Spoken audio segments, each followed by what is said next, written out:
Good morning, everyone. I hope you had a happy 4th of July weekend. This is being recorded just after. It was also Guru Purnima this weekend. Guru Purnima is the full moon in July, which in India is a very auspicious holiday. It's a celebration of, it's a celebration of God's grace in the form of the divine teacher. Usually in Ananda Palo Alto, we have what we call our Guru Day retreat right around the full moon in July. This year we've postponed it actually till the end of August in the hope that by then we'll be able to have some more in-person events because it's a big outdoor event, but we really don't know. But I was privileged to be part of a very small let us watch the moon rise while chanting to God. And there is a tremendous grace that comes at this time, and I'm praying with all my heart that that grace is a universal one, and that somehow that auspicious moment will move us. The birth of America, there was also a partial lunar eclipse, Guru Purnima, all at the same time. We're on a roller coaster ride, friends, and here we are all going together. So let's pray.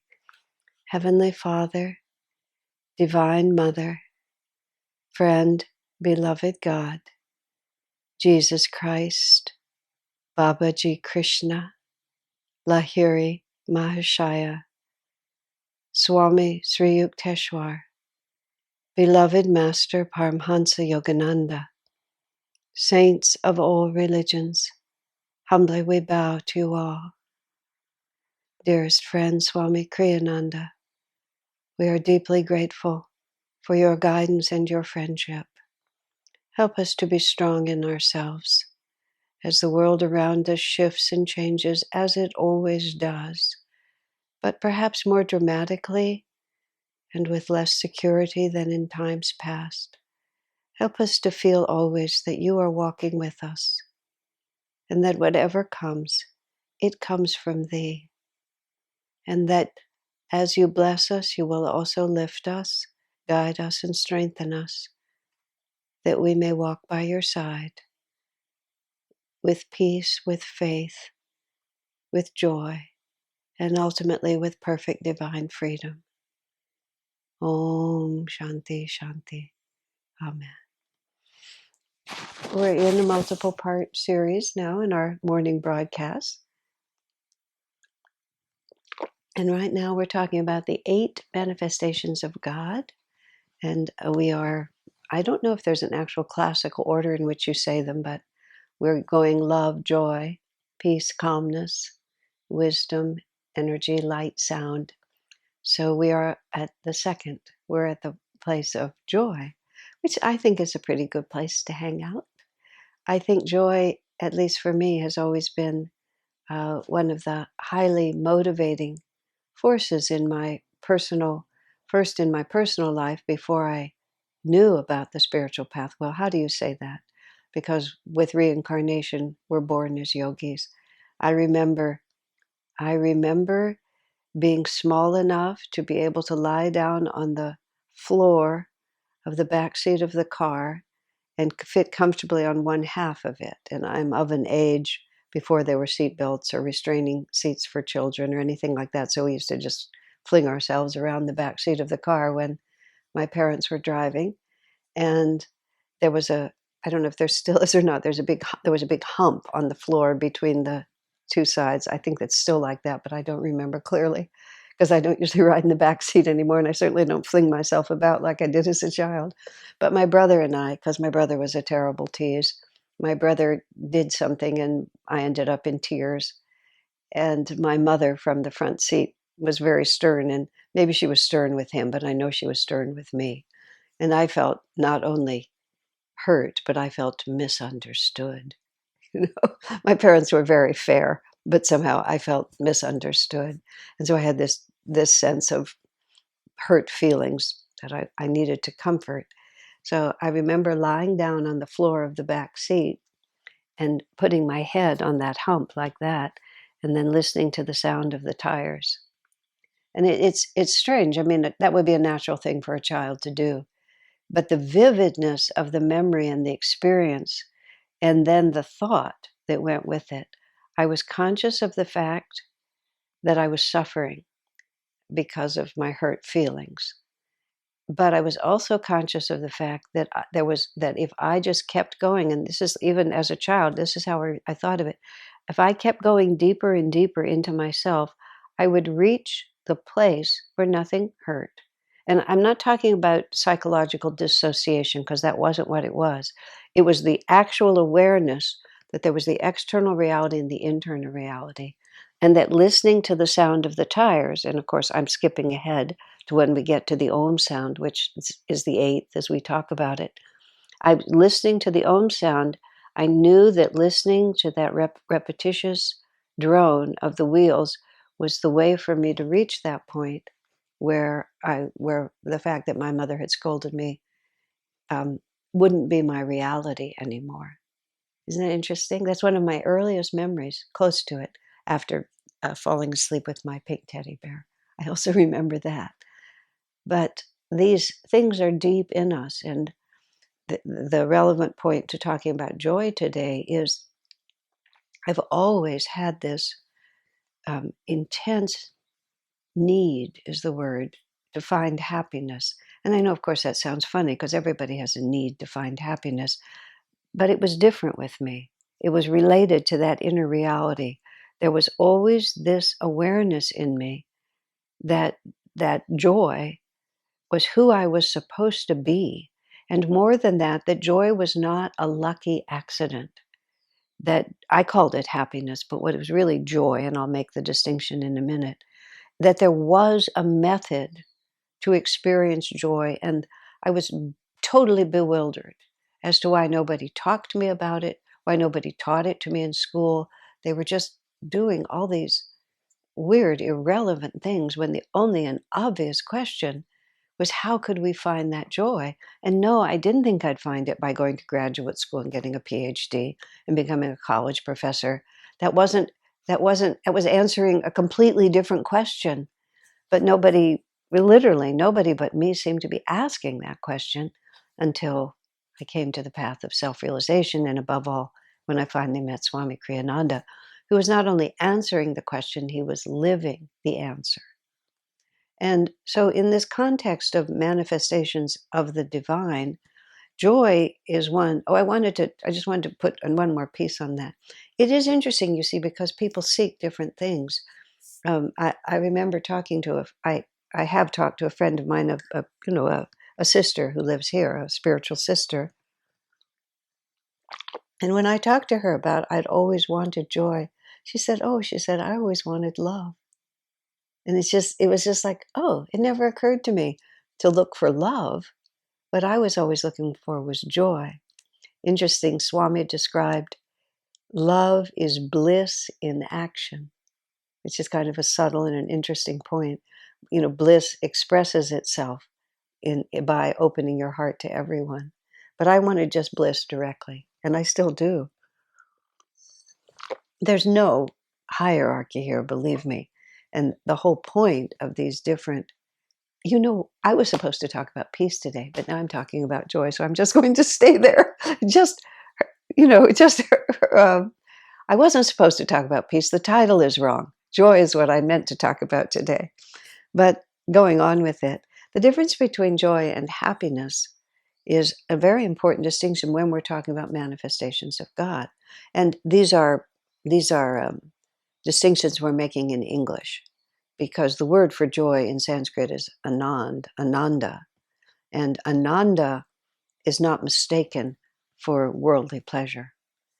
When you speak of ananda, you are not talking about the things of this world. You are talking about the inherent energy that is in us. So what I'm really talking about is Ananda, not Ananda the place, of course, but Ananda for which the place was named is actually what we're talking about here. But happiness is dependent on things that happen to you. And we get lots of happiness from lots of things.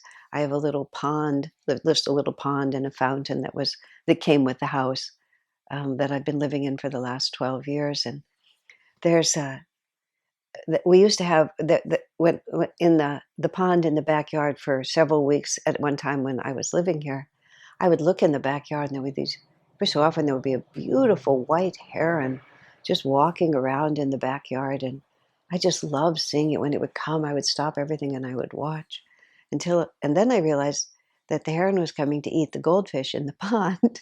It depends on which aspect of nature you're backing.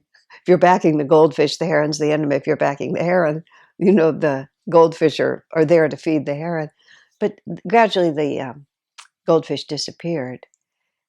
So then we found some methods for keeping the heron out with just some little strings over the pond so he couldn't get in. But we replaced the goldfish with 12, which my friend who put them in there called them the 12 apostles. So we had the 12 apostles swimming in the pond. And just the other day, I realized that the apostles have been fruitful and have multiplied. And now there's a tiny little school, a tiny little goldfish that are swimming around. You see how happy it makes me to think about them? And from a certain point in the kitchen window, I can see them all clustered together. I mean, that's wonderful. That's happiness. Even happiness can be an expression of ananda if what we're feeling is that we're feeling that this outer circumstance reminds me of my inner joy. So it isn't just a question of, oh, I throw myself into the little baby goldfish, and if the white heron comes again, then I'm just going to be so upset because all the little babies will now be eaten, or else they'll be orphans, or whatever's going to happen. But my joy in the goldfish, and it genuinely is a celebration of that, in creation, bliss exists. And by the same token that I enjoy the little tiny goldfish, you can enjoy anything. Swamiji talked about how people would say that Master loves mangoes, or Master likes Indian food, or Master thought that Niagara Falls, he was happy at Niagara Falls. The way Swami put it is that Master was always in a state of bliss. He was always conscious of his divine connection to inner joy. And then when he would look at this world, he could see literally reflected back to him that divine bliss in everything. Now that leads us to the very challenging statements that are in, like the Bhagavad Gita, where it talks about, to the man of wisdom, a clod of clay, a piece of earth, a bar of gold, blame or praise, sickness or health, pain or pleasure, it's all the same, because everything is a manifestation of that divine bliss. So we use the word joy sometimes in English to try to get it straight, but bliss is really the right word. So happiness can be a reflection of bliss, but happiness is not the same as bliss, because bliss is unconditioned.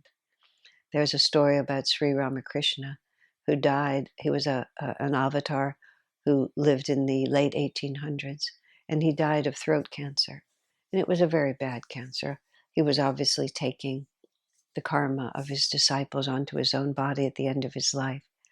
And he was lying on his bed, and it was close to his death.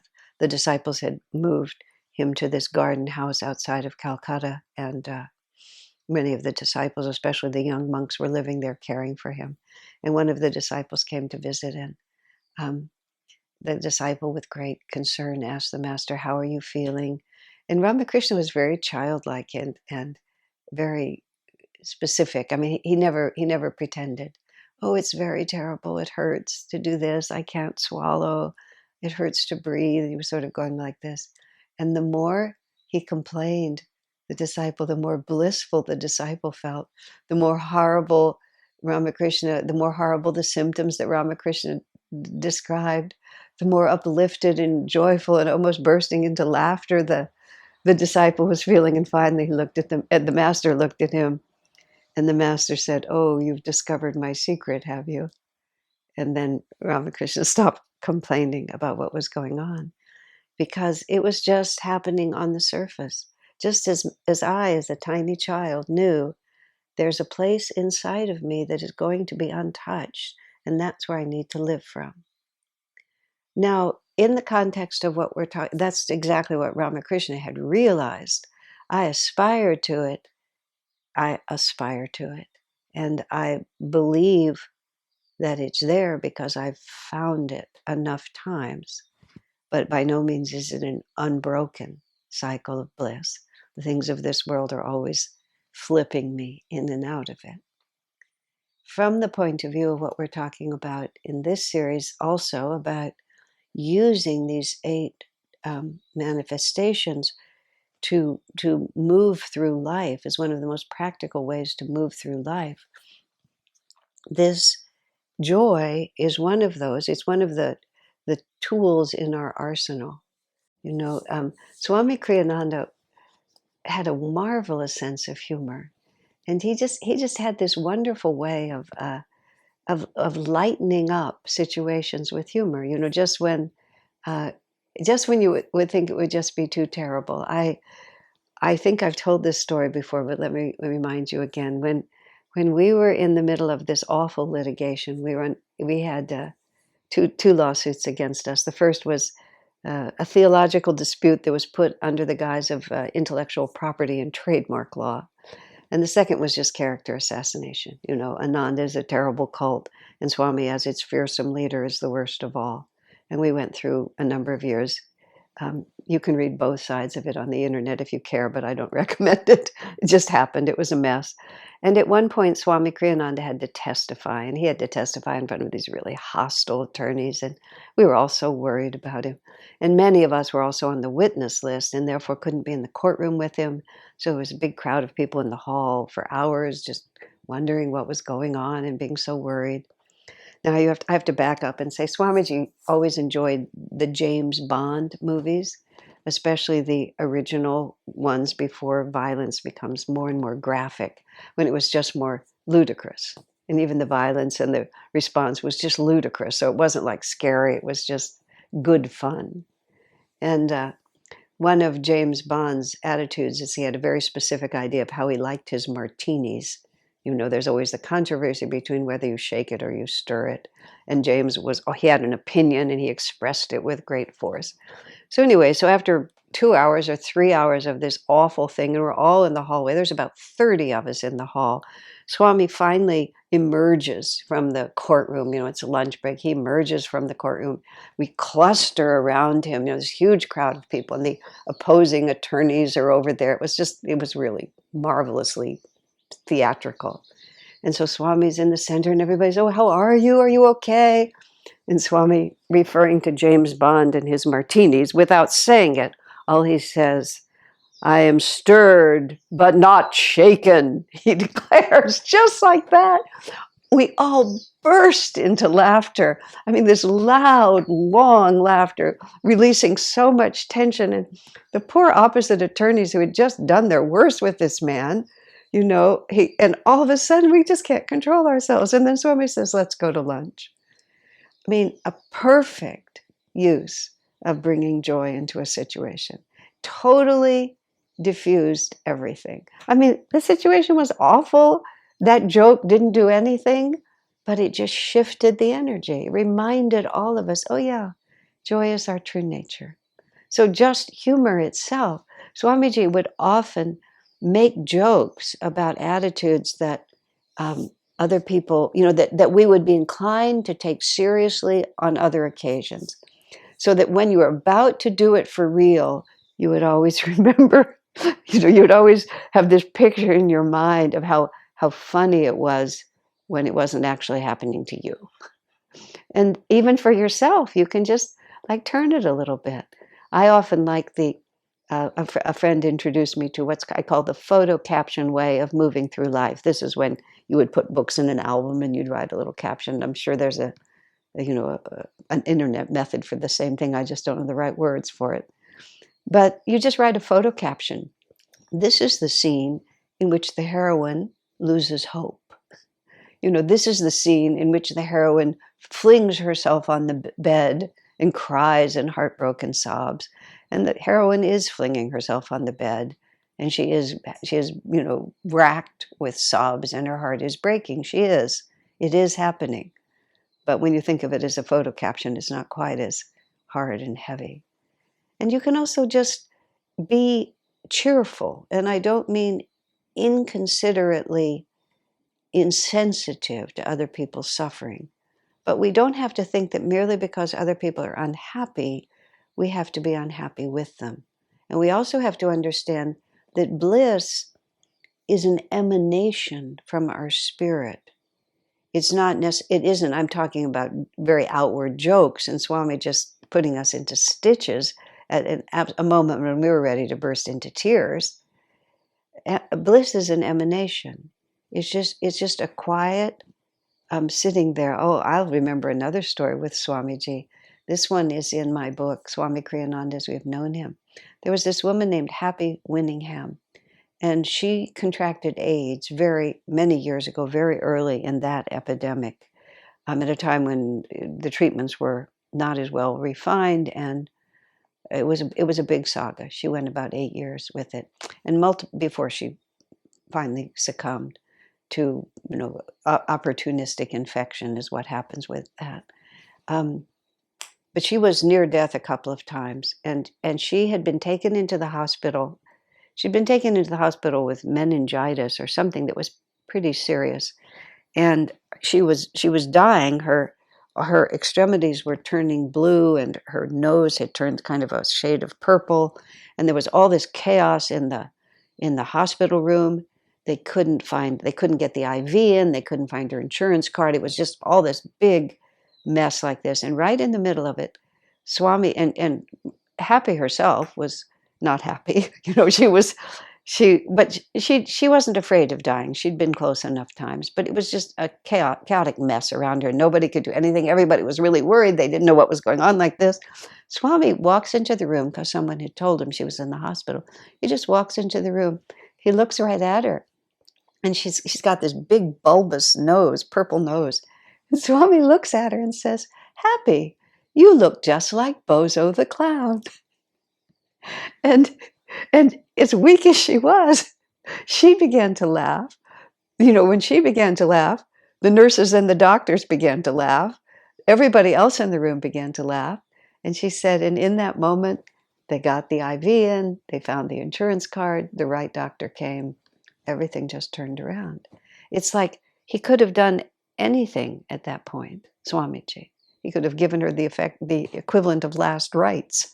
He could have held her hand and been so sorry for her. But what occurred to him to do was to just bring joy into it. And he could, because that joke was the expression, as it was in the courtroom, it was the expression of an absolute fearless nature.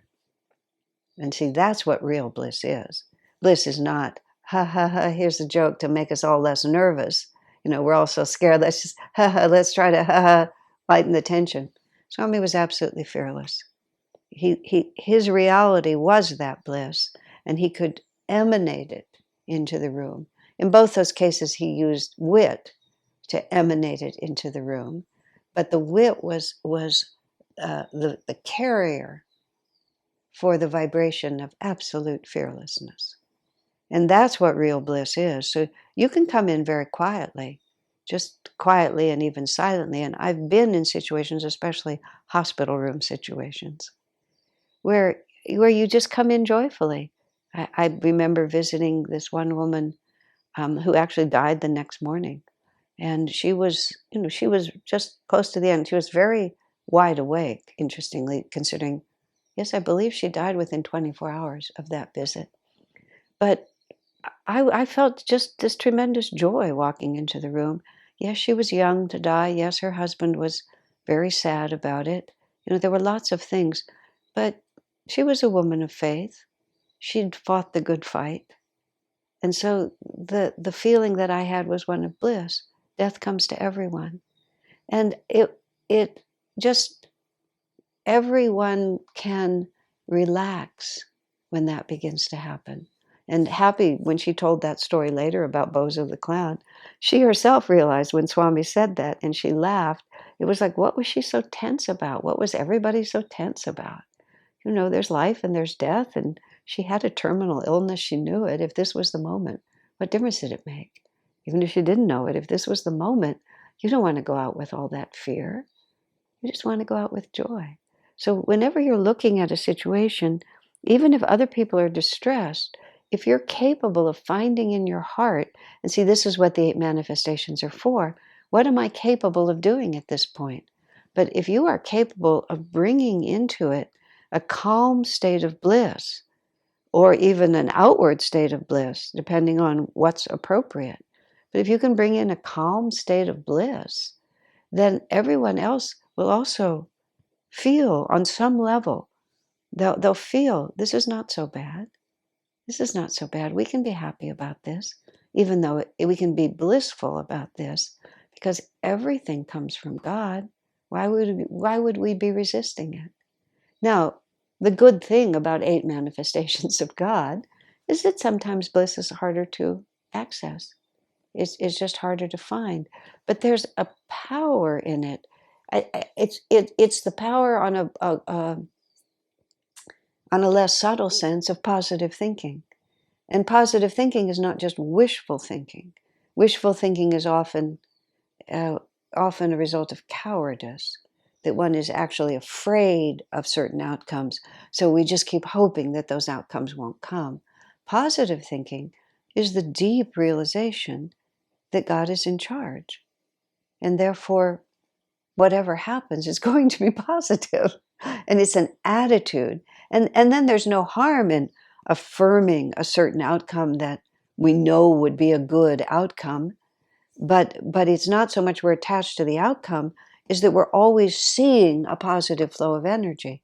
So another way that you can bring bliss into a situation is to bring optimism. We'll find a solution. Yes, this is difficult, but we'll get through it. I mean, that's a form of bliss, because then there's hope. And when there's joy, there's always hope. And when there's hope, there's always a positive flow of energy. So just coming in being solution oriented. Yes, this is very difficult. What are we going to do? Just even taking on and using the pronoun we. What are we going to do? It just brings your expectation of solution into the whole situation, and just helping people to be realistic, to grieve, to be frightened if they are, but to be able to stand within yourself in that calm, positive, even joyful state of awareness. As Swamiji said, if someone is drowning and you don't know how to swim, and you just dive in and flail around with them, you're not really helping them. Some people feel that if somebody's grieving, I have to grieve twice as much. But it's actually just the opposite. One just has to be calmly but deeply positive in one's expectation that I know this is going to work itself out. And how do we know that? Because we feel inside ourselves that state of joy. So another way to cultivate that is when I was talking about the little tiny goldfish. Everything that we see in this world, thank God for it, and see it as an expression of His grace. There's a man named Richard Alpert, who's also known as Ram Dass. He recently passed away, and he was an extremely articulate, verbal man. And maybe as long as 10 years ago, he had a stroke, and it took away a lot of his ability to speak. But he said, because he was a disciple of Neem Karoli Baba, first he said it was the grace of his guru. He said he didn't have a stroke. He said his guru had stroked him. That's how he put it. And it was the grace of his guru. But he said it was fierce grace, is what he called it. And I thought that was just so beautifully expressed. It's fierce grace. Sometimes it is fierce grace, but it's always grace. And if it's always grace, why are we not joyful to receive it? Cultivate that attitude. Practice when it's easier. See everything in the world around you, not happiness producing in itself, but happiness producing because it's a gift from God. And then that joy will always be accessible to us. God bless you.